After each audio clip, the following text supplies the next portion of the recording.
कोलकाता में ममता बनर्जी से सीएम उमर ने की मुलाकात। बंगाल के लोगों से जम्मू कश्मीर आने की अपील की। ममता बनर्जी को भी दिया आने का न्योता। कारोबारियों से जम्मू कश्मीर में निवेश की अपील। मुख्यमंत्री उमर अब्दुल्ला की अपील के बाद बीजेपी नेता शुभेंदु अधिकारी का विवादित बयान। कहा, जहां मुस्लिम आबादी ज्यादा वहां ना जाएं। कश्मीर में लोगों के कपड़े और सिंदूर देखकर मारा गया था। श्रीनगर में एलजी मनोज सिन्हा ने भारत संरचना प्रदर्शनी का किया उद्घाटन। कहा, अमृत काल में पीएम मोदी के नेतृत्व में हुआ बड़ा बदलाव। बीते 5 वर्षों में जम्मू कश्मीर ने रचा विकास का नया इतिहास।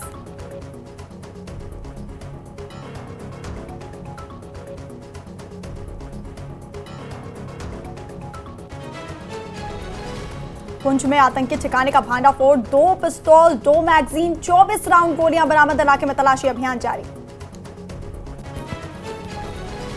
शोपिया के जैनापुरा में कश्मीरी पंडितों ने नदीमर्ग में की पवित्र पूजा। 2003 के आतंकी हमले के बाद पहली बार पूजा के लिए लौटे कश्मीरी पंडित।